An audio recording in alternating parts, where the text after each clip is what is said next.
One thing I don't believe in is that we will just have this mega model AI thingy that just does everything where, you log into your laptop one day and say, do my job, and then it asks you 5 questions of what your job is, and it just does it, right? Mm-hmm.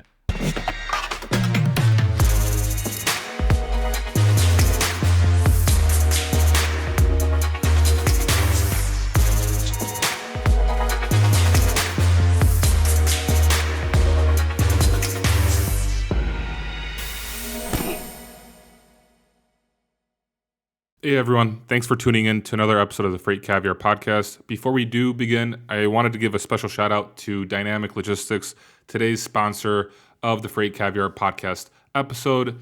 Dynamic Logistix gives you total control of your entire shipping operations, live location and status updates every 15 minutes, and the ability to combine multiple orders into a single load, leading to significant savings.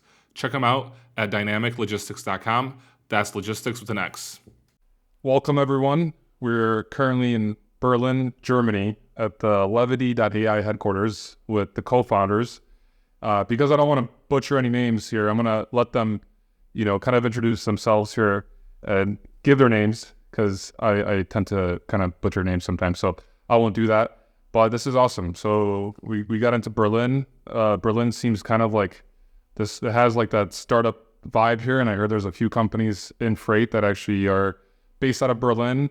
There's a lot of investors also in Berlin, so definitely a unique city, a city that hasn't really gotten a lot of attention from the U.S. audience.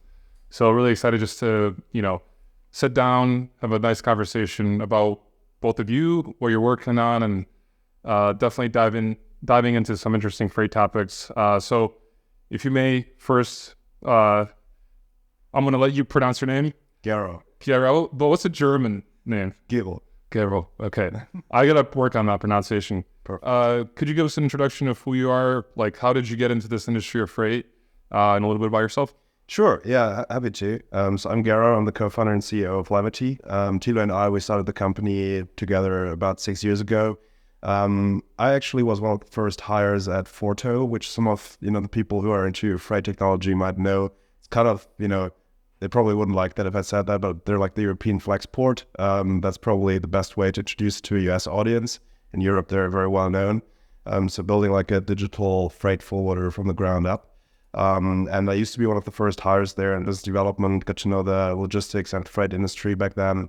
Later, spent some time working on venture capital and eventually ended up starting Levity with Thilo, aiming to democratize AI for business out there, for automation of processes, and over time, moving more and more into the freight and logistics industry as well, helping, shippers, forwarders, carriers, brokers, most of all, automate email-based processes around quoting, order entry, track and trace, and many more.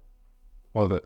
Before we dive into some of those topics that you just discussed, Thilo, do you mind giving everyone an intro? Sure. Thank you for having me. I'm Thilo. I'm the technical co-founder and CTO here at Levity. I don't have a background like Gero does from working in other freight companies, but by now have spent quite a bit of time working with our customers, implementing solutions, and really diving deep into the technology side of things there. That's fine. All right. So before we get into Levity.AI, I do want to talk a little about Forto. So you did mention that Forto is like the German Flexport. And you just said that you were head of growth, I believe. Yeah, one of the earliest hires in growth. I wouldn't say head of growth. Okay, one of the earlier hires. Yeah. Okay. I'm kind of curious to learn more about the differences between working at a European logistics company and what it's like to working maybe in an American logistics company, or what are the similarities and differences? Could you get a little bit into that? Well, I haven't worked myself in an American logistics company, so in that sense, I guess I can only, take an outside perspective here. I think when I was at Forto, back then they were called Freight Hub, so under a different brand even. It was super early days. We were 7 people in a tiny office, and we didn't even have a real product yet. And, I started to figure out how we could sell this together with a few other folks. And back then, that meant for us to basically call up, shippers, figure out who are they currently working with, What pain points do they have? What pain points could we solve through a more productized approach? And so in that sense, I think overall the stakeholders and the ecosystem is similar, but like some market dynamics are a bit different in the sense that I think the US is oftentimes a little bit more advanced with regards to the adoption of digital technologies, whereas back then in Europe, we often still saw people like working in a paper-based way. For example, I mean, the logistics industry overall is not quite famous for, let's say, the state of, digital transformation or advancement, but I would say back then we saw more paper-based processes than I'm seeing right now, at least when I'm talking to US clients and customers. Sure. Okay. Overall, like I would say logistics in America is kind of like behind on technology compared to other industries, and we're kind of still playing catch up. So it's interesting to see that, like, hear that Europe's even more kind of behind or was behind. I mean, that was like 2016 when I've been at Forte. So I would be surprised if things are still, that much paper-based, in Europe or in Germany. There might be some processes where faxes are still being used, although same in America. Yeah. I would assume that at this point it's much better, like 8 years later. Got it. Definitely. So how did you two meet? Well, we met at university or before university. So we both studied near Koblenz, which is a mid-sized city somewhere in the middle of Germany. Okay. And we met at business school there, doing 3 years of studying. And before that actually happened, there was a pre-meeting of the new people starting their studies, and we connected on WhatsApp, and I was texting Geo because we were both I would say more entrepreneurial. I think you in your teen years did quite a bit of building websites and things like that for local clients, and I did something similar, more around building my own web shops and things like that. So we were both quite entrepreneurial, and that's how we met while still being in university. And then we always kept in touch. We tried different things together. Did internships in Berlin where I was here, Gero was somewhere else, and we just tried a bunch of things. And then when studies were finished, we were like, okay, what do we do now, right? And we kind of landed in that area because we both kind of saw similar problems at the jobs we had before. Where Got it.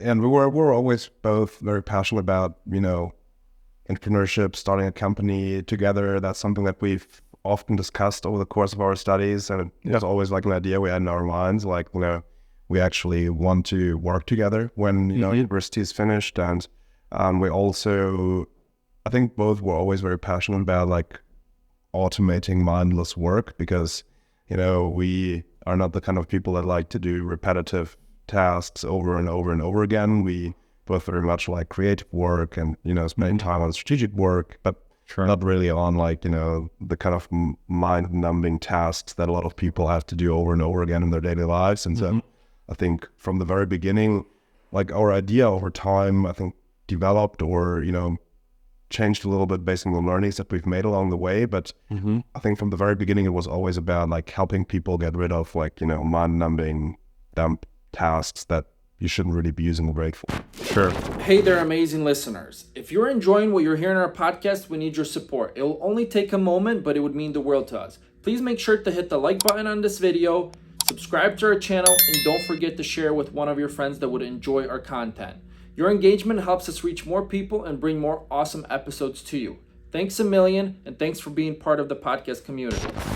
And you had your start in logistics at Forto. Yeah. Okay, and then you were hanging out, or you knew Thilo, and then like you went into venture capital, and then Levity came to existence, right? That was like the timeline. Yeah. So what year was that? Like when like Levity started? So we pretty much started working on it like in 2018.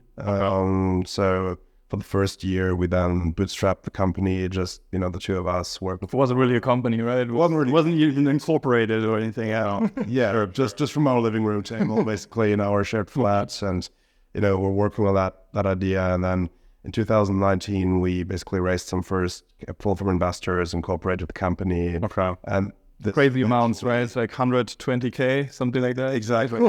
Crazy. Pre-seed. That was like, all that, like pre-seed. Didn't last long.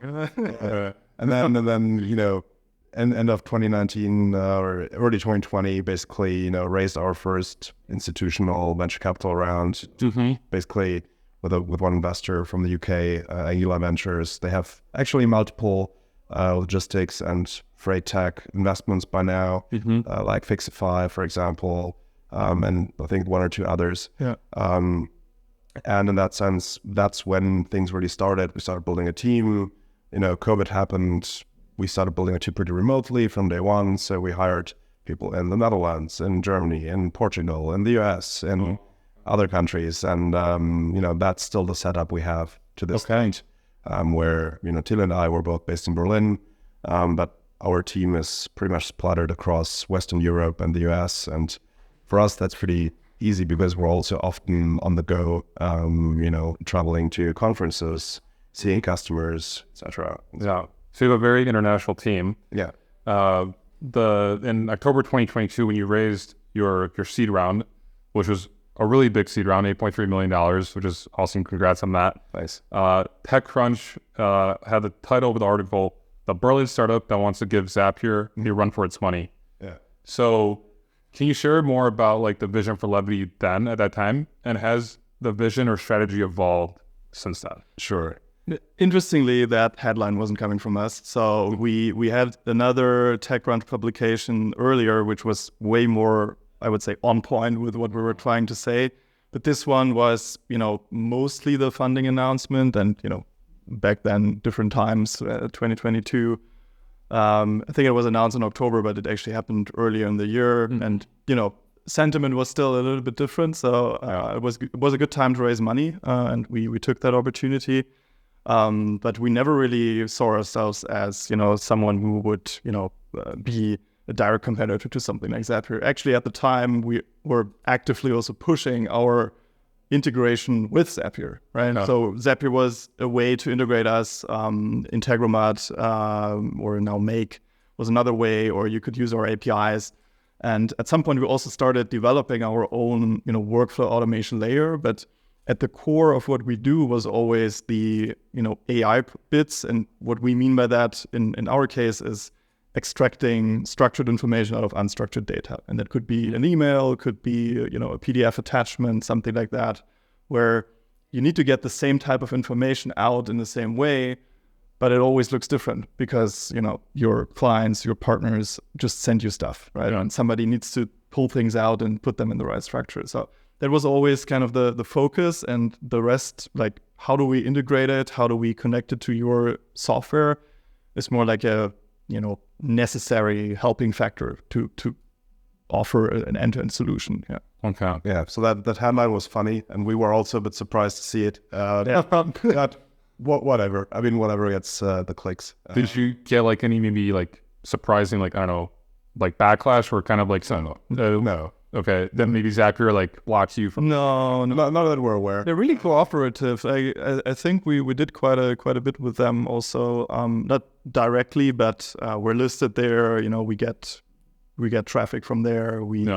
It's not really. We don't feel like we're in direct competition. Sure. But like back to your question, I mean, you asked about like how did the vision change since then, or how did the product change since then, right? I mean, I think what changed a bit is like the focus that we put on logistics specifically, for example, as an industry that we want to, move into or, grow in. Back then, at that time, we were a bit more horizontal, acquiring customers across the board in different industries, from property management to also logistics to e-commerce to, other industries. And over time, what we've just decided to do is focus more on email-based processes, so processes that start with an email coming in or a customer support ticket coming in, and then also from an industry standpoint, focus much more on logistics and use cases in logistics, such as order entries via email, such as, automating the, for example, quoting process that happens largely via email in many brokerages, or in many forwarders. Automating process around, like, for example, tendering when it comes to the communication between broker and carrier, around track and trace when it comes to like shippers wanting to know where the shipment is.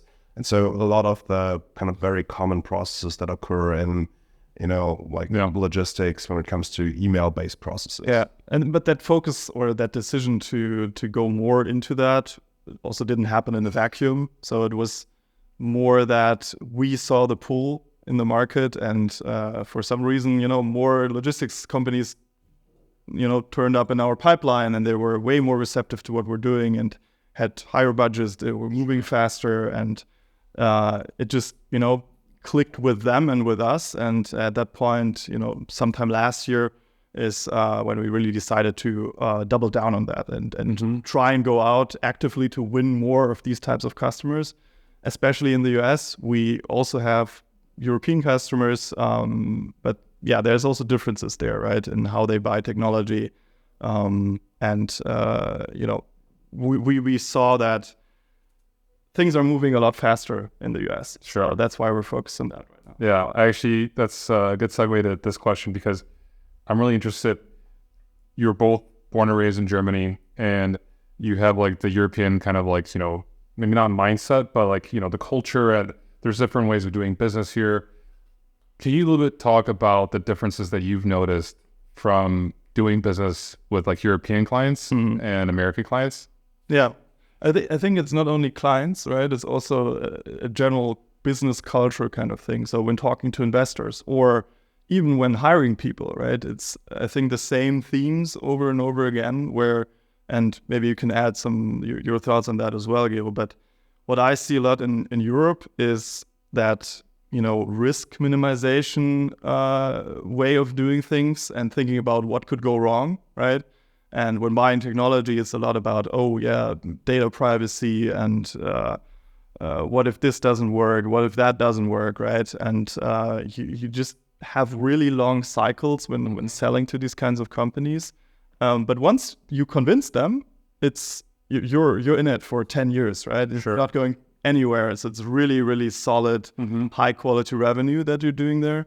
Whereas in the US, it's different, where I think the budgets are higher, to be honest. It's still, if you look at the global markets for B2B software, more than 50% of the revenue and spend is happening in the US, and it's a homogenous market, right? Where in Europe, we can sell to Germans, we can sell to Austrians, and we can sell to maybe Swiss people, but once it gets to Italians and French people and Spanish people, it's totally different, right? Sure. You have to go market by market, whereas in the US you have 300 million people all thinking similarly in a way, right? So that's definitely a difference. And they're not asking what could go wrong. They're asking, wow, what can you also do that? What if this like huge, right? They're always coming to us saying like, yeah, my email volume right now is this, but I tend to grow 5x, whatever, right? So can I get a better price on that? So it's a totally different way of doing business, moving much faster with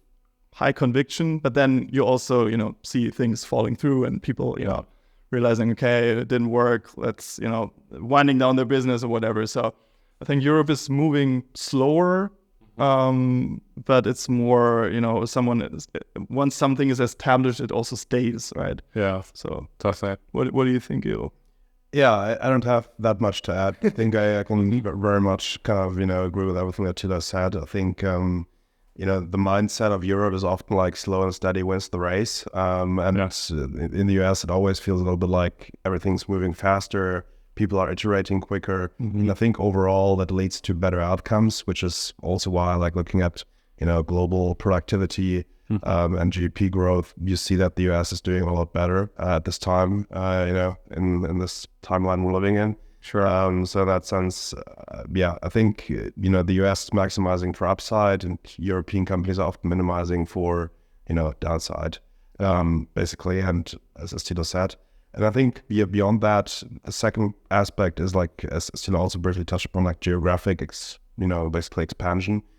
In Europe, if you're getting big in Germany and you want to expand, okay, Austria, Switzerland, same language, that's easy. But then, okay, next one, where do you go? France, okay, you need people that speak French. You need to kind of figure out how to do business in France. Okay, what's next? Sweden, Finland, Norway, maybe, Italy, Spain, all different languages. You need a different team to tackle those markets. People buy in a different way.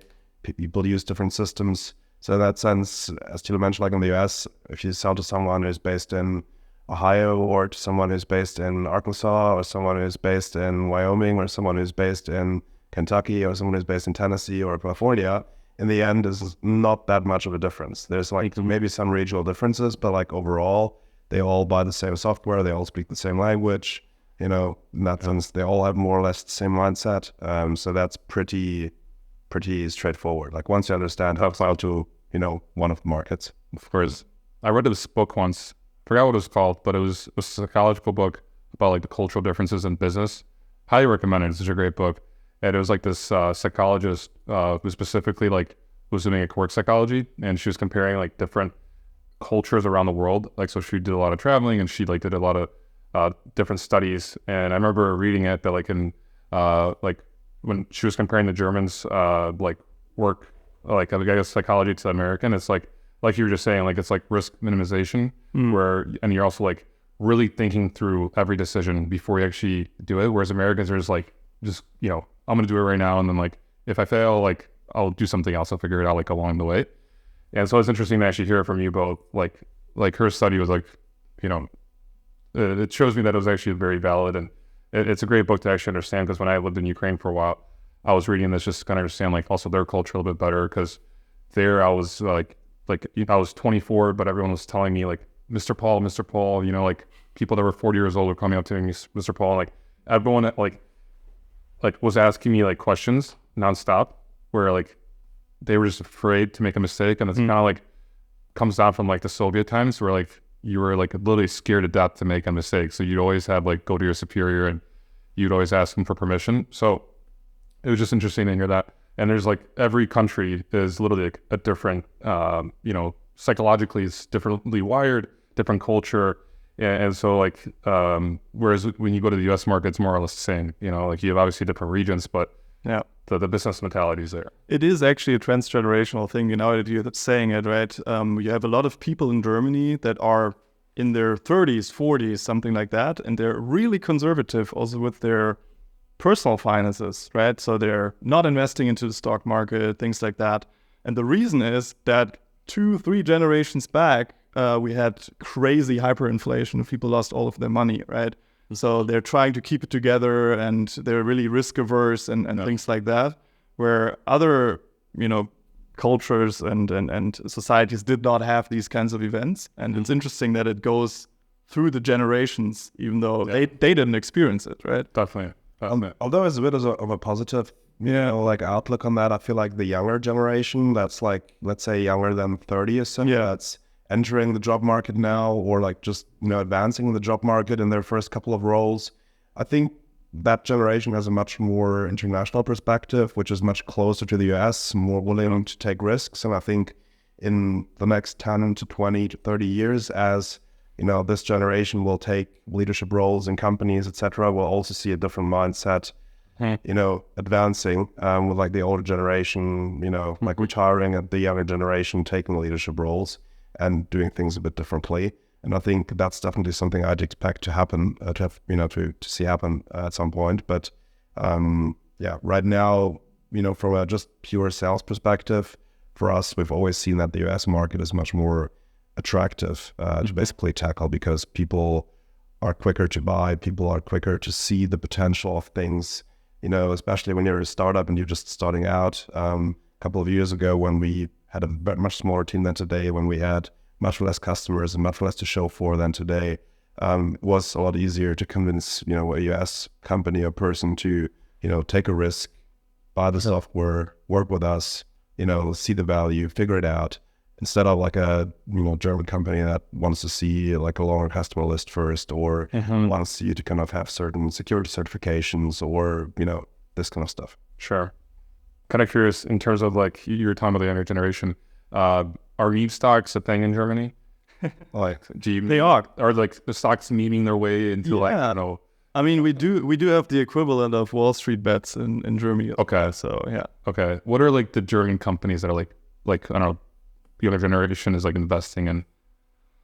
I mean, I think GameStop. Oh, so you're like U.S. market. I think a lot of people are investing rather into U.S. stock Okay. out of Germany, and the German stock market is, I wouldn't say the strongest, right? Okay. There aren't that many IPOs. The IPOs that happened in the last few years didn't really work out well. Okay. There were a few SPACs that also didn't work out well.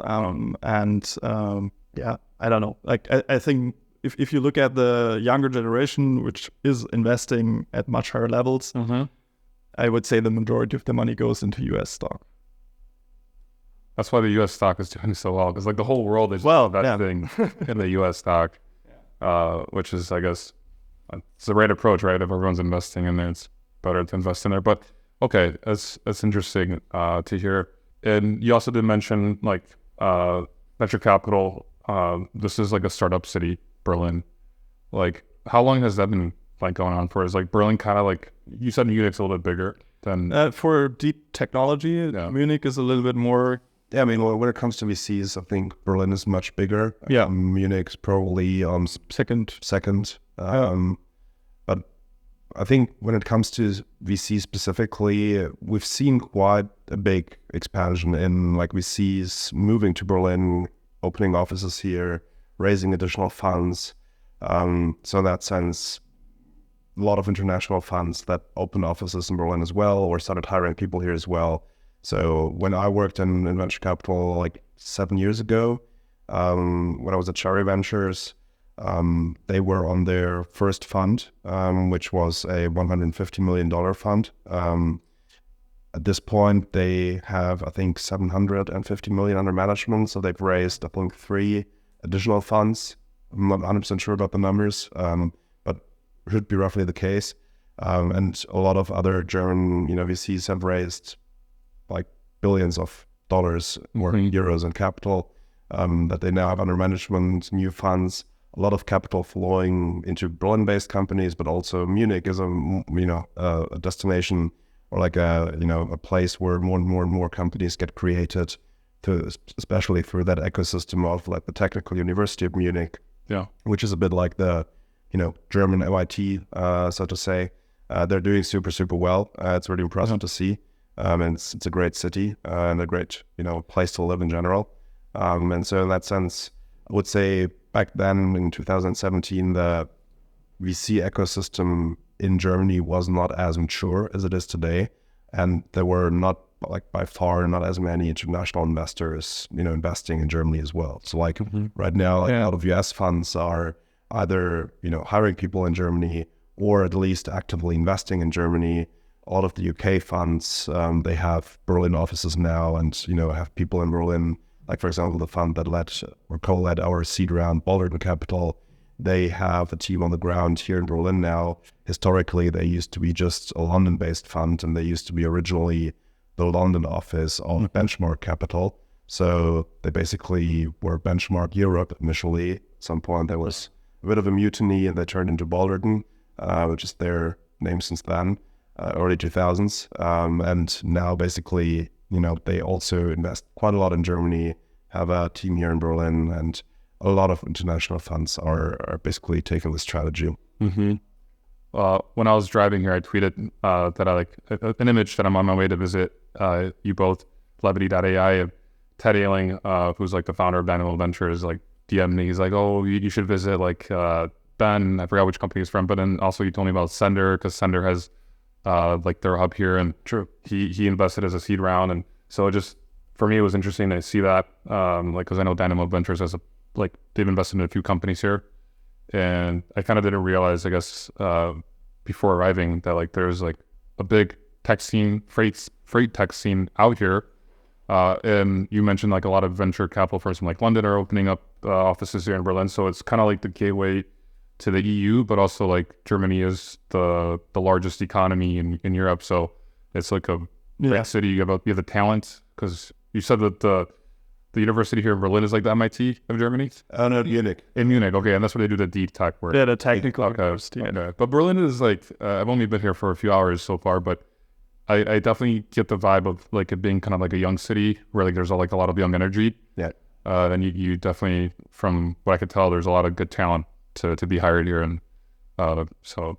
And it's very international. So it's probably the only city in Germany where you can really get along well, only speaking English.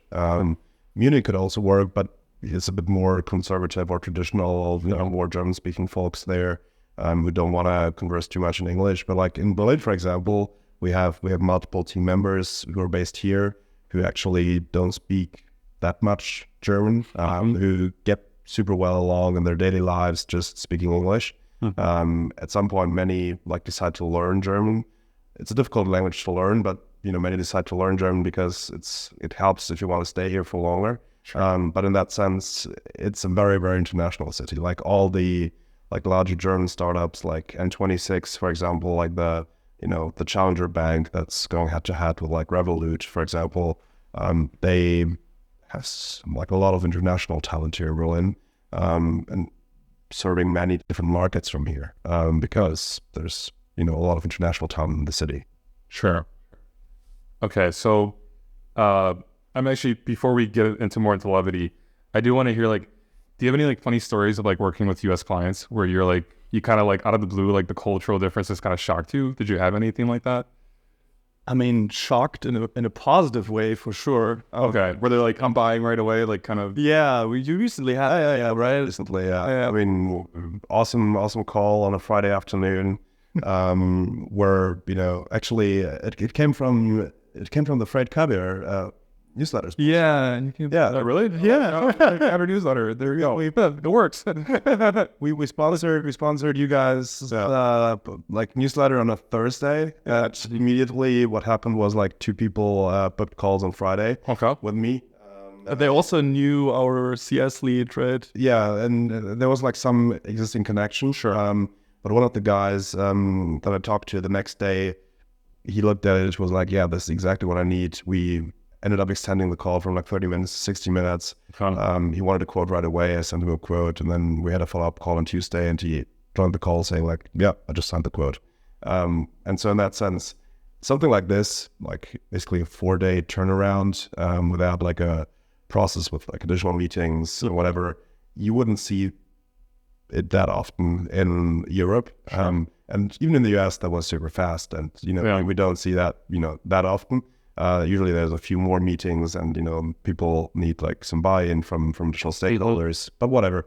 But that's definitely something that you wouldn't see that much in Sure. Europe. So positive cultural shock. Or Sure. I kind of want to add a little bit to this because it's kind of funny, because I grew up in the States, and, I'm a little bit like ADD, and I think there's like this general, like, I would say like part of America that is impatient in a way. Like, it's a blessing and a curse. Like, I went to go buy jeans a couple days ago. I like literally went in there, and they only had one size of jeans that like fit me, and I just bought it. It was like a 2-minute thing, right?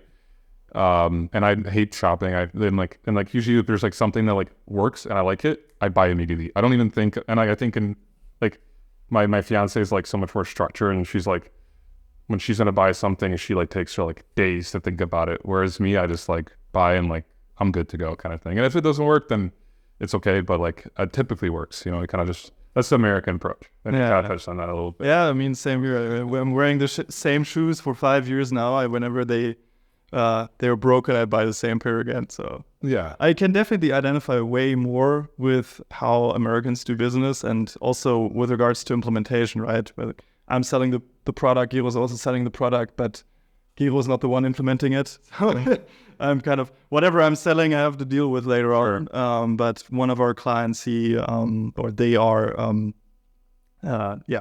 just told us, right, what we care about is speed. And I was like, yeah, us too, right? Because, you start doing one thing with us, and if you are fast, you will do more things with us over time, spending more money, getting more value from us. And we have a lot of times where customers ask us, how long does implementation take? And, if you give us everything right away, well, 2 days, right? But if we have to ask you all the time, and this is missing, that is missing, it takes 3 to 4 business days every time we ask you something, right? Then it can take some weeks, right? Sure. So I really appreciate, when customers are moving fast. Definitely. Yeah. So now I kind of want to take us back to Levity.AI in terms of like the tech. Can you like break it down simply for us, like what Levity.AI does? Like, let's just say like I'm a broker right now. I'm getting bombarded with emails with quotes or whatever the case is. Like when I was a broker, I had like 10,000 emails unread. Just like I literally just spent one day where I just like delete all emails because I didn't even want to think about it. And there's probably like a lot of missed opportunities in there, like quote, like emails I could have responded to quicker. We could have won more loads. So I'm curious, like, let's just say I set up Levity.AI. Can you take me through that process? Sure. It'll work. Yeah. So we have different components, I would say, and by combining them, we end up with a solution that helps with exactly that. And the first most important or core component that I was mentioning earlier is this turning unstructured data into the structure that you need to. And usually the most basic step is just identifying what is an email about, right? Is it a quote request? Is it, an order confirmation? Is it, a track and trace request? Is it a complaint? Whatever, right? And just understanding what is even coming in. Once you know what's coming in, then usually the second step is extracting the relevant information. So if someone is asking for a rate, they're probably giving you, pickup location, drop-off location, equipment type, and a bunch of other pieces of information.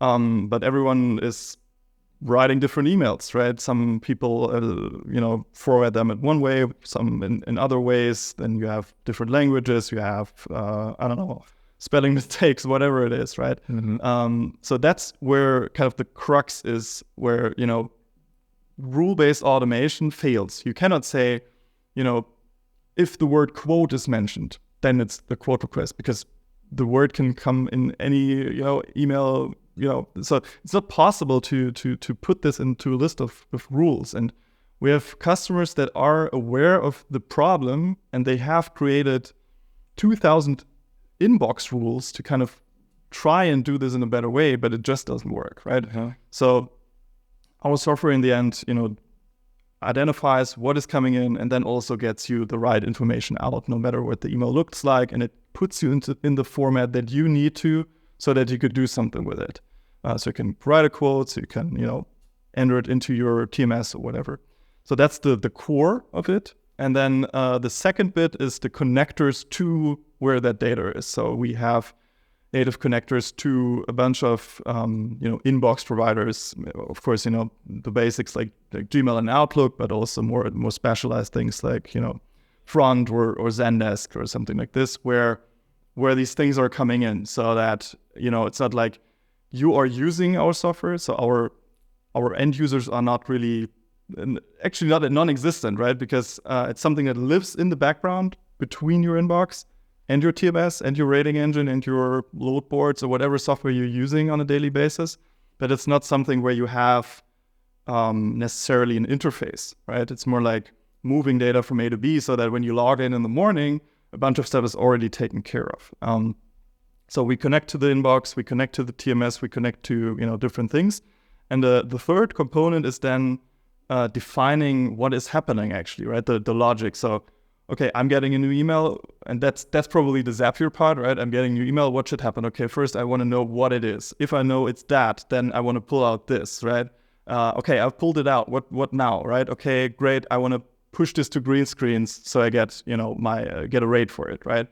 So green screens gives me a rate. Perfect. Now with that rate, I can create a quote, right? And I put that quote into the draft replies to that email. And, the agent that is opening their inbox is like, great, it's already there. Looks good to me. Maybe I have to add another 5% to it or whatever, because I know that customer is less sensitive, and then it hits send, right? And in that case, you've saved so much time from, just going through your inbox and copy pasting all this stuff and doing these things. So yeah, that's in a nutshell how it works. Okay. Gerard, anything you want to add to that?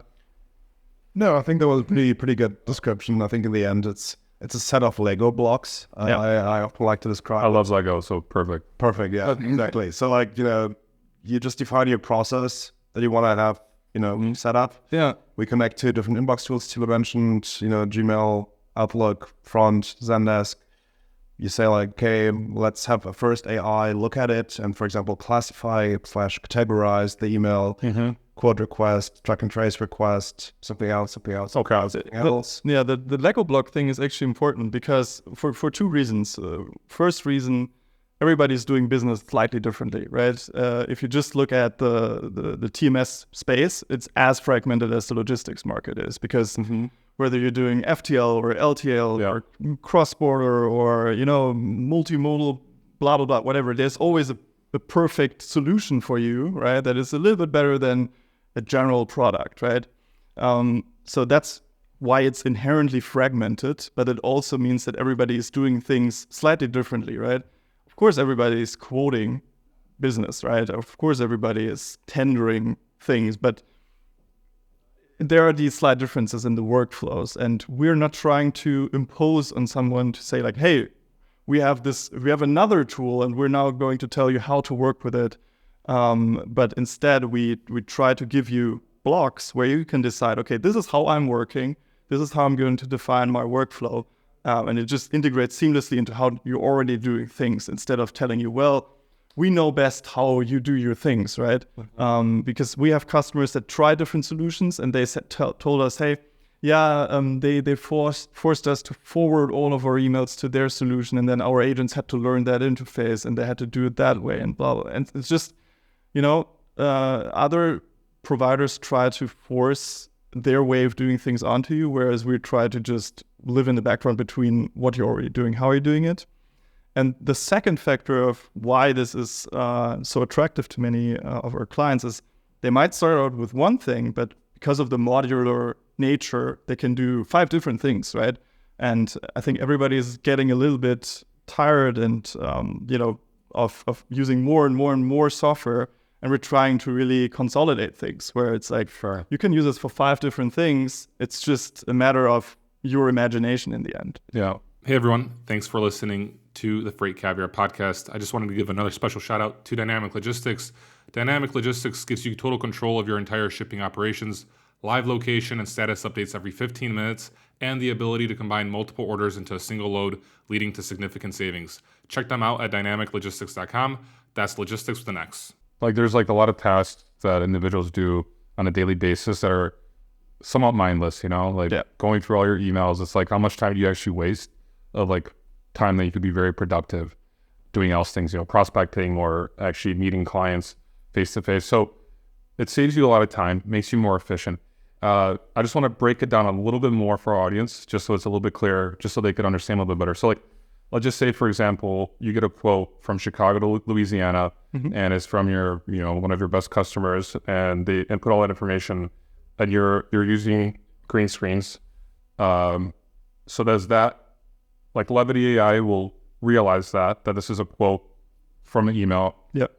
Levity will send that to green screens, will generate a quote, and then we'll create a draft email that, like, let's say I could just either add 5% if I wanted to, or I could just click send, or could I potentially just automate it to where I don't even have to double check it? Exactly. Depending on how risky a transaction, I would say, or like an automation is, if, for example, critical information is missing for you to provide the quote, which could be the case, right? Sure. Or it's ambiguous because there are different, 10,000 Springfields in the US. Yeah. So, in that case, you can create an automation where you immediately reply and ask, hey, which Springfield do you mean, right? Okay. Because that's a really low risk email to send to a shipper. Sure. Whereas, sending the final quote might be more risky because maybe it's a type of business you don't actually want or whatever, right?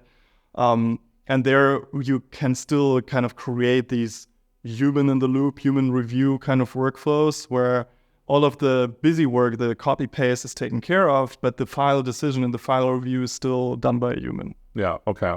And the same thing for tracking. Let's just say, for example, similar. Yeah. I'll just use text locate. I know I connected to Brian a couple days ago, but let's just say there's a tracking request. Yeah. And I'm not sure, this is probably not built out yet, but it might be like, I just say tracking request for a load that gets sent to your TMS. The TMS gives the phone number and then it gets sent to text locate. Like, well, I'm typically in track and trace, right? It's either in the TMS already or we connect to the ELD, right? Yeah, the latest information's already like in the TMS, so you just pull that. Yeah. And then you draft an email and you can just look at it, double check it. Exactly. That's pretty cool. Exactly. Like from a Lego block standpoint, it's pretty much just, you integrate your inbox. Like, for example, if you're running on Front or Outlook or whatever, you integrate that. Then you put an AI in that would categorize the email, for example, identify, hey, is this a code request? Is there's a track and trace request? There's another type of request? And then build some business logic in there. For example, if this is a track and trace request, then, like look at the email and extract all the fields that will help us find the right shipment in the TMS. So for example, the customer might have mentioned like a shipment number, or if he didn't mention a shipment number, he might have mentioned like a load port or, other things, the shipment date, et cetera, et cetera. So things that will help you match that, and then extract all of these fields, look, the right shipment up in the TMS, get the most recent state for that shipment, and then basically, get that system response, and then use another AI block. We call those AI components AI blocks. And they can do different things like copy pasting data, like extracting data, categorizing data, or generating data like next as well, where you could then say, okay, now we know for this shipment that the customer inquired about, what's the most recent update. And then you could just use this generation AI block to generate a text response to the customer saying, what the system said, but in a human readable way, or in like a way that reads like a human wrote. It's basically like, hey, thanks for your question. I just checked our systems, and your container has been discharged at this and that port, and has been loaded onto a truck, and that's expected to be at the destination within 2 days. So something like that. And also works on the carrier communication side, right? So as a broker, you're in the middle of both, right? And you need to facilitate emails in both directions. And also there you're getting emails from carriers about, answers, bids basically from tenders that you're putting out, or, they're emailing you about capacity or, whatever it is. Sure. You can take care of moving the data where it's needed. Could, in some cases, just be a spreadsheet where you're logging stuff, right? Yeah. I love it. It's like Levity levels you up, kind of, it gives you like a different kind of playing field. Kind of makes your inbox, like Levity makes like your inbox kind of clean, that does a lot of the work for you. See, that's awesome. Okay. I kind of want to talk a little bit about Front, because I know that you posted when you were at F3 in Chattanooga a few months ago, you posted the image of Front, and then you have a special relationship with them, partnership. Yeah. And if you could just tell us, because like I just learned about Front yesterday. Oh. If you could just tell us a little bit what Front does and what they do and how your partnership works. Sure, yeah. What Front does and what we do is very, very complementary, I would say. So, the most common way of emailing is using Gmail, right? The second most common one is Outlook. I don't know how the market share is in business, but more Outlook than Gmail. But Gmail. Yeah, it's Logistix. I'm really disappointed about that, to be honest. I don't know about the way you feel, but like, I'm a Gmail person. I like Google Meets and stuff. You're a superhuman person. I'm a superhuman. Okay. Yeah. What about you? You're Gmail or plain Gmail? Raw dogging it. Yeah, I like Gmail. I saw your demo on Levity's website, and I saw that you've had both Outlook and Gmail, but that's probably just for the demo purposes. Yeah. But okay, Superhuman. I kind of want to hear about that a little bit, because I know a couple founders that use Superhuman, and I'm kind of curious about that. But it's more personal email. But what Front really focuses on, and I think they're playing somewhere in between the typical help desk software like Zendesk or Help Scout, or in a way also Intercom and email. And they're trying to merge both, which is actually a cool approach, because people are used to the way of just using email, but and ticketing systems they feel weird, right? You write to support at something, and then it's a ticket, and it's just right. And they're trying to merge that, and what they're really good at is shared inboxes. So if you have an ops at whatever Logistix.com, right?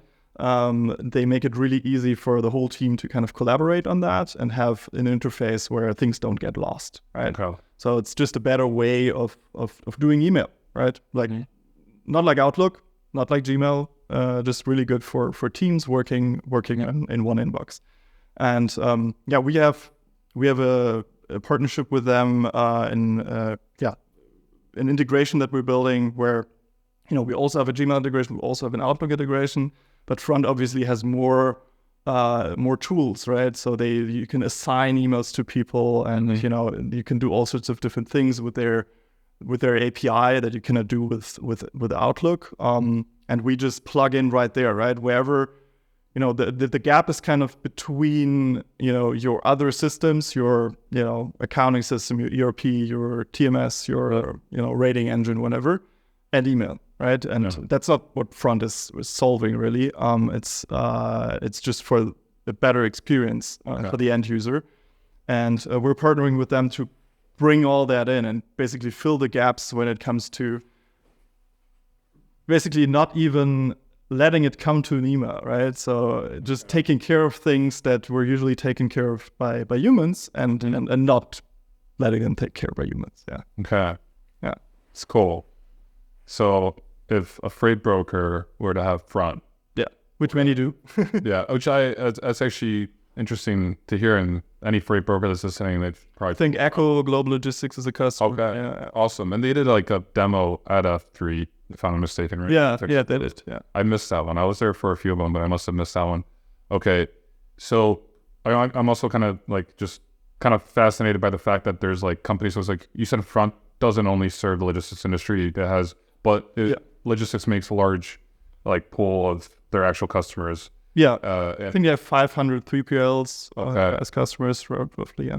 Okay, and then Levity, you started off more like a broad audience, or I guess broad. You're looking at all industries, right? Yeah, and then you realized the logistics was kind of like a great industry to plug in to, and it seems like Front's somewhat like that as well, where they kind of see the benefits of it. So it's just kind of cool for me to see in logistics, tech companies that were outside of logistics, but kind of narrow their focus into the industry. And so I just say if broker has Front, Levity, it kind of really just cleans up the email inbox, changes the inbox. Yeah, I think using Front really helps improve the experience for the people doing the manual inbox work, because realistically, even if you use Levity and try to automate as much as possible, there's always gonna be some share of emails and workflows that have to stay manual, because they require a lot of context, a lot of personal experience, a lot of human touch. Maybe there's a high variance of how to handle this workflow, so it's not that standardized. And it's about the human touch as well, right? We don't want to take away talking and writing directly with your customers, right? Exactly. And so in that sense, the part that can be usually automated very well is the part that is very repetitive, very standardized, for which Levity is a great fit. For example, every time a quote comes in, there's some heuristics, some business logic on how to treat that quote, right? And so, for example, that's a great process for us to to handle. But we won't add that line, "See you at the golf club on the weekend." Right? That's not what we're going to do. Yeah. Well, maybe soon. maybe soon. Yeah. Connecting to your calendar and pulling that out. Exactly. Yeah. Although, for example, if the customer, in their email referenced, for example, seeing you at the golf club, you can also tell the AI, for example, in your response to adjust to whatever the customer said, so that it might end up saying "Hey, see you at the golf club." So it will sound more personal than sure. We have prepared this quote. Of course. So in that sense, I think that's generally something that people really appreciate. But in that sense, Front really improves the experience for the people handling the manual work, and then Levity comes in where it's about automating the repetitive parts and actually handing those off to the AI from the human workers, the human brokers on the team. Got it. Okay. I like that. Very cool. Superhuman is what you use though for personal email, right? What I've seen Superhuman before. I never actually used it. What's so cool about Superhuman? So I think on the one side it's shortcuts. So there's a lot of shortcuts that you can use on your keyboard to basically interact with the emails, so that you don't need to use your mouse or the trackpad, and you can just do it all on the keyboard. And so, archiving emails, responding to emails, getting a reminder about this email in a week or so, all of that can be done through keyboard shortcuts so that you can kind of blaze through your emails pretty quickly when you know those shortcuts. And then also at this point, I think I'm just very used to the interface, and I've tried to switch back a few times to Gmail and was never super successful because I've just gotten so used to the interface that I had a hard time moving back. Sure. And you pay for that, right? That's like a monthly subscription? Yeah. I mean, it's, I think, $30 per month per seat. So it's not cheap. But it's worth it. It's not very cheap. I mean, in our case, I'm probably one of the people on the team who gets the most emails, or probably the person on the team that gets the most emails. And so it makes sense. It makes sense for me. I think it's more for individual productivity than for team productivity. When it goes to team productivity, I just talked to a freight brokerage before this meeting with this recording. They use 80 different inboxes, like a few shared ones and a lot of individual ones. And, the manager of the brokerage basically mentioned that they have very little visibility into what's actually going on, who's receiving quotes, who actually has, which broker has which kind of win rate on their quotes. He mentioned everyone quotes differently. And so they have very little insight into, who actually does how well, given the number of opportunities they have on their table. So for example, using Levity really could help them, understand better who gets how many quotes in their inboxes. Front, for example, could help them connect all those inboxes in a central place so that no quotes are getting lost, because maybe, you've had a relationship with a company, with a shipper that wanted to do a sea freight shipment in the past, and now they want to do an air freight shipment, but instead of sending an email to the air freight team, they're sending an email to the sea freight guy. The sea freight guy might not respond to it, or the sea freight guy might not forward it, or, that opportunity might just get lost in that inbox. And if you're on the one side using like an aggregated inbox, like a shared inbox across teams, like front, that can help improve visibility into what kind of emails is everyone getting. And if you're using something like Levity, that can also help making sure that nothing gets lost, basically, because every email that comes in will be read by an AI, and then, business logic to those repetitive types of emails like quote requests will be applied and processed. The visibility part is actually a really interesting side effect also of using us. While, Front definitely has these features where they make it easier for you to understand what's going on in your inboxes. You will see stuff like reply times, which have a big impact on how many loads you win, right? But there's another level to visibility where email is in many cases a black box, right? Because of that unstructured data, because in order to understand what's going on, you have to read every single email. And if you're thinking about the exact level of someone who isn't, operationally in the weeds of writing and reading these emails and knowing what's going on, they just want to know how the team is doing, who is performing well, who isn't, right? And what are they doing? Can they do better? What are they writing to their customers? And that's kind of a second order effect of using us, is you are able to get hands on that data, and you can dig deeper and really understand what's going on. Oh, fine. Man, I love this. Like, if I was a freight broker right now, I'll 100% be doing that since I'd be using, getting it all connected, front and Levity, green screens, boom. That's like a power trio. Yeah. That's cool. It's pretty much the, default setup we recommend. And then also like a, modern day TMS, like Turbo or Tie, or depending on the space that the broker is in, different TMS systems might be appropriate. But yeah, that's pretty much like the golden setup. However, the majority is still on the cloud, or many have their own homegrown kind of systems. Sure. Yeah. Reed would tweet about this, I think, like a year ago, where he called it the Chad Freight Tech Stack. I'm not sure if like Chad is kind of like given to people that are like, I don't know, kind of like douchebags, but like, but like, cocky a little bit, like, overly confident. Yeah, but like he called it a Chad Freight Tech Stack. Like, what's in that? So it seems like it's Levity, it's front, green screens. You said Turbo, Tie. I'm gonna throw in a SendTMS. Shout out to SendTMS. They've been a sponsor of ours for a long time. So shout out to Send. But okay, cool. Heard good things about Albus as well. So yeah, Albus. Yeah, I've heard great things about them as well. Awesome. Okay. So, like, where do you see these processes, especially like the automations going like right now? Because like ChatGPT, like the LLM, is that a language model? Yeah, a large language model. Yeah. Like that, like the ChatGPT 3.5 came out like a year and a half ago, made like a storm, like in the sense like everyone started talking about AI, and then you go on LinkedIn and then half the posts are made by AI, and then people realize which posts are made by AI and no one likes them anymore. And but I'm curious, like this is more from like the automation standpoint, where do you see this headed? Like what other capabilities in the near future will Levity have, and will like overall like in the industry will we be able to do? Yeah, I think with models getting more powerful, it was definitely a big unlock for us, right? Because we were working with language models, not large language models, but basically the predecessor of what a GPT 3.5 or 4 or similar types of models are, right? They all are more or less the same, right? It's always about some text and predicting the next word, right?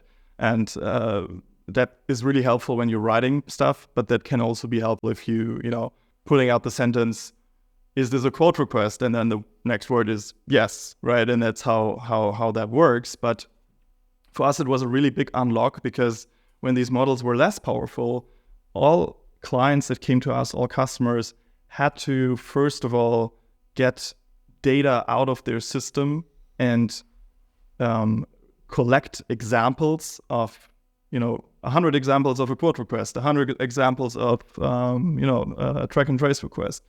And then we were training a custom but much smaller model just for the customer. And that was the only way of achieving even this end result, right? And with the more powerful models, that has completely shifted, where that blocker that was often leading to customers not even getting there is completely removed, and we could really focus on building a great application and integrations and figuring out the workflows and everything, and not so much the AI bits, right? So that has become a lot easier for everyone involved. Nowadays it's just a few clicks and you have something, because these models are just more powerful. However, I would still say, with what we're seeing, or what we have been seeing over the past year, with new models coming out, and it feels like we're approaching a limit there with kind of exploiting how large language models work. You can make them larger, but there are some inherent flaws that you're just not going to solve by making them larger, and we're kind of hitting the limits of how much data can we actually give them. They're already, they've already learned from all of the text that's out there, and of course you can try and curate that data better or whatever, but it definitely feels like it was an exponential curve, and now we're approaching an S curve with how well that is doing. So there might be other breakthroughs in AI in general, but I think LLMs per se are kind of approaching a limit right now. And you have to really think about how you use them, because what some people think is AGI is near, and Terminator, what's it called, the company, Skynet, right? Skynet is around the corner, and we're all going to die or whatever. I'm more a believer in that this is not the case, and you have a lot of people with a vested interest in hyping things up, right? If you are working on one of these AI companies, obviously you're going to say things like, oh my God, this is dangerous, right? Because investors are going to think, oh, this is dangerous, it must be really powerful, right? What else do they have, right? Let me invest, 100 million or whatever. I would rather go into the direction of saying, hey, these are great tools, right? And we need to think about what they're really good at and what they're not good at. And one thing I don't believe in is that we will just have this mega model AI thingy that just does everything, where you log into your laptop one day and say, do my job, and then it asks you 5 questions of what your job is, and it just does it, right? I don't think we're moving anywhere close to that. It's more like, and that's how we're doing it, right? And that's why we're doing it the way we are, is using AI where it's good, right? That repetitive stuff of, hey, pull this information out over and over and over again in the same way in a very constrained environment, so to say. It's not like it cannot move left and right and try to think about things. It's more just like do this one thing, and then giving people an orchestration layer of saying, okay, I have a little AI doing a little thing here, I have a little AI doing a little thing here, and then I have a bunch of other things going on that are more traditionally rule-based automations, for example. Sure. So many things could happen, right? I think a lot of interesting things are happening in hardware, actually, where, you know, people are trying to plug these things into robots, and I think we're heavily underdeveloped in the physical world right now. So curious to see that, but I think with regards to how we look at language models, large language models, you know, we're just trying to see what they're good at and use them in that way, and ultimately make a product out of it that solves a specific type of problem, right?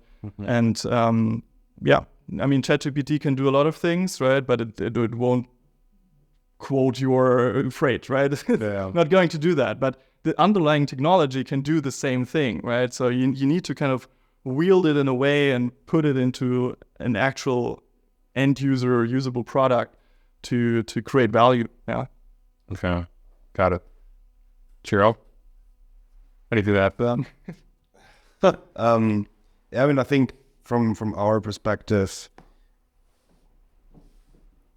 there's there's a bunch of ways of how, you know, AI can be used, for example, in the context of Levity to further improve the experience. But I think it's mostly, you know, technology that's already out there that we can, you know, utilize to further improve the existing experience. Like, for example, one way would be, you know, we allow, for example, freight brokers to connect their inboxes, and instead of like needing to prescribe how like their workflows should look like, we could, for example, just read through historic data in their inboxes and then make suggestions.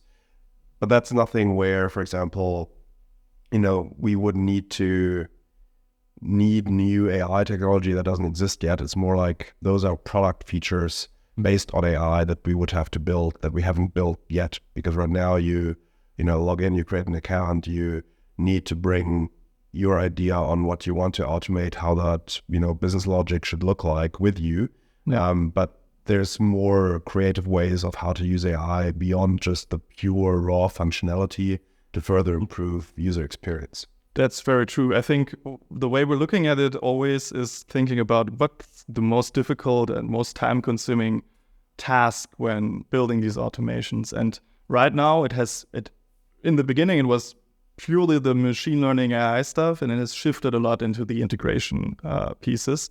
And there I can definitely see how we can apply that as well, saying like, hey, you know, record a video of how you're using your TMS, right? And basically show me how you're doing it manually right now, and taking that and translating it into a suggestion of how you would automate something, instead of what we're doing right now is we're sitting on a call with someone and we're doing the exact same exercise of building this with them.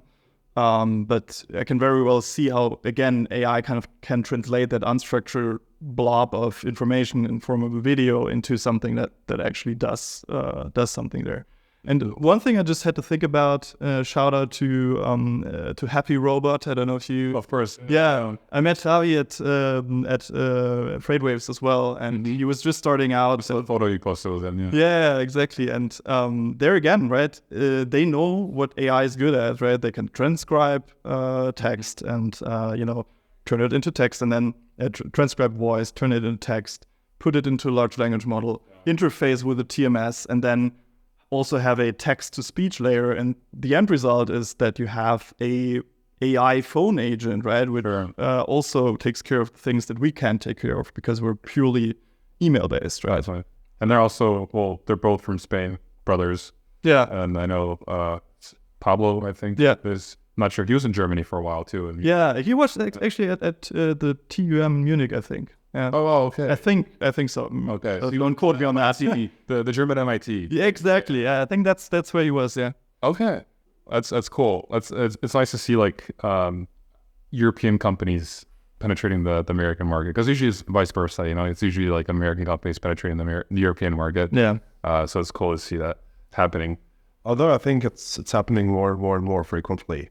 So it used to be like what I would refer to as like the Israeli model, you know, because their market is pretty small, but they're, you know, very, very good at technology, and they are very, you know, like internationally minded as well. And so oftentimes you'll see those companies that get started in Tel Aviv, but pretty quickly make their way over the Atlantic and build like an office in New York City or, you know, somewhere on the East Coast, and then start selling to the American market and never really try to crack Europe, but instead make their way over to the US immediately. And I think I see that more and more happening in Europe as well, where companies start out in Europe with like R&D and product development, where, you know, like talent is cheaper, and it's, you know, easier or cheaper to get started with like less resources.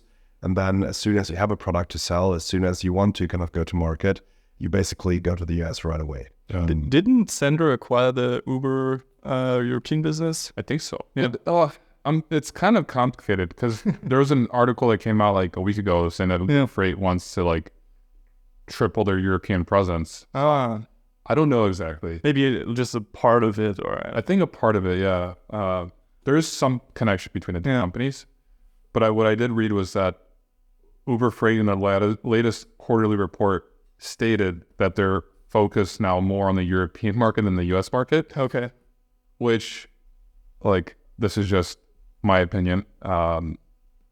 I believe it was just because they had a bad quarterly report. Yeah. Like it was because like they're like, oh, we're going to now focus on the EU market. The EU market's more lucrative, but it's not really, you know, like it's more complicated and more complex. But yeah, it's interesting. We have a very similar to the Flexport Convoy collapse saga. We have something similar, way smaller in Germany right now, where there's a company called Instafreight, which Instafreight, yeah. Okay. And I think they went bankrupt or, you know, ran out of money recently, and now trying to sell the assets because it was still, you know, a sizable company and everything. It was similar to Convoy actually. Okay. And now Sender is thinking about acquiring it. Oh wow, it's like Flexport. Yeah, Flexport. Yeah. Okay, that's very interesting. Not sure if Fortro was also on the picture there. I don't know any. No connection there.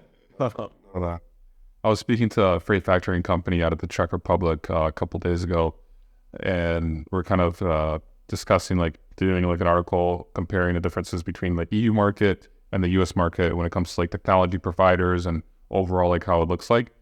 And what I was kind of surprised by, and this has been for the last couple of years, when I was a broker in the States. Well, when I first became a broker, I was surprised with the fact that this job existed, right? Because like when I was like in college and university, I just had this perception that trucks were connected with shippers, manufacturers, and what's the point of a broker? You know, there was no need. And then you kind of realize that, you know, it's very complex. It's necessary to have a broker to kind of facilitate deals for a given percentage of the market. And then I've always like thought in my mind, like, how is the EU market? It must be so different, you know, like they probably do things so much differently in the EU. But then like I realized like, oh, it's basically the same, you know, like more or less. There's obviously like differences, and then like technology wise, they have like their own load boards, they have like their own technology. Yeah, we have T-Mocom in Germany. Yeah, T-Mocom, there's like trans.eu or something. Yeah, Trans.eu, yeah. Trans.eu, yeah. They also have, there's also scammers and double brokers here. Maybe it's not as to the extent like as it is in the United States, but there are like they have issues with that as well. And so we were just talking with this freight factoring company from the Czech Republic, and we were just like, we're going to do like an article where it's like, so this is the DAT of EU is this, and then like the freight factoring company or freight factoring company is this, and like kind of like compare it just to like allow people to kind of understand like, you know, these markets are like behaviorally very similar, just different companies. Yeah. And different regulation, right? Cross-border is more difficult if you have different countries. Yeah. I think since we have the EU as a union, right? I think things have become much easier. Sure. But still, you know, there are certain things that you cannot just move from, Switzerland to Germany and vice versa, right? So definitely. Yeah, and like when I was in Serbia a couple weeks ago, there's a large American like presence there from like American logistics companies, outsourcing brokerages, carriers. But what was interesting was like one of my friends there, he had a friend that was a broker in Serbia. And what I found out was ever since the war in Ukraine, Serbia has, historically close ties with Russia. They didn't put any sanctions on Russia. His broker, what he's doing is he's buying goods from Russia. They ship to Serbia. He changes all the labels and then resells it, and then vice versa. Like he sends like EU products to Russia. Oh well. But it just like basically like Serbian products. So it's like, and he's making supposedly a ton of money. Like, and the shipments are like between when I go I drive on the road in Poland nowadays, like there's so many Serbian trucks, and they're all going to Russia. And Serbia is not getting sanctioned. No, because they have this affiliation. Yeah, not that I know of. So just like it's interesting. Like there's so many various like dynamics here. I know I don't want to get into politics or anything like that, but there's just like logistics play such a big role. You have the Houthis, right? What is it? The Houthis in Yemen, right? Oh yeah, exactly. Yeah. That's kind of like a global thing, right? Yeah. It's like if you're on ocean freight, suddenly you have to deal with so many things because you're, Sure. It's not like moving something from Chicago to Dallas. Yeah. It's different. Exactly. Yeah, it's completely different. Like it's a lot more difficult. And I did speak to someone else in Serbia who used to work on the international market for Kunin-Nagel. And so they had to send a truck from Norway to Serbia. It had to get the documents to get into the EU, and then had to get documents from the EU to Serbia, and it just took so long. Whereas even with the NAFTA, I think, agreement, the North American Free Trade Agreement, super simple across borders. So this is kind of off topic. But it's definitely like, internationally logistics plays such a key role in our economy and like the way we live. And that's why I love this industry so much. It's such a massive industry. And I'm out here in Berlin now hanging out with you guys, and this is cool. Just to start wrapping it up here a little bit, kind of curious, like, let's just say if someone is interested in Levity.AI, how can they get in touch? I mean, email us, talk to us, reach out. I mean, my email address is Gero@Levity.AI, so that's Gero @Levity.AI. Tilo is at Tilo@Levity.ai, so THILO Levity.ai. Or just go to our website. If you book a call, we're very likely talk to one of us. We're actually hiring for a first salesperson right now.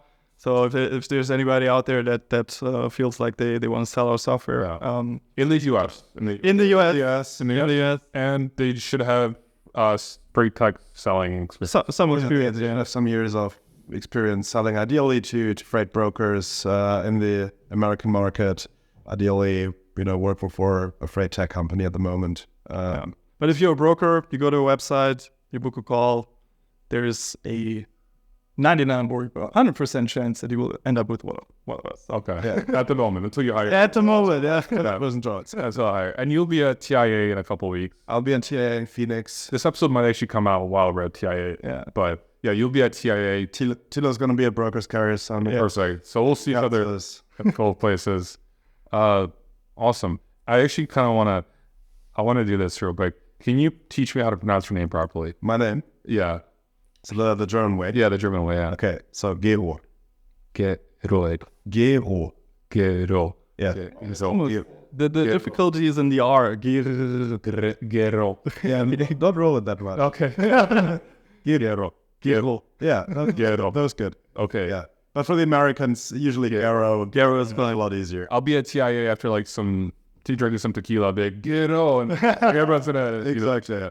Gero. We'll practice. Yeah, awesome. And we're about to go eat a nice schnitzel dinner. We're gonna go to the best schnitzel in town. In my opinion, yeah. Yeah. Okay. Awesome. That's like is that like the Berlin? Besides the doner kebab, which is like famous, but like, yeah.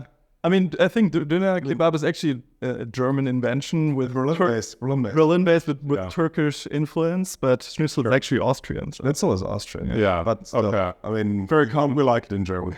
Okay. Awesome. So we're about to go grab a nice schnitzel dinner. Gero and Tilo, thank you so much for having me here. This has been a pleasure.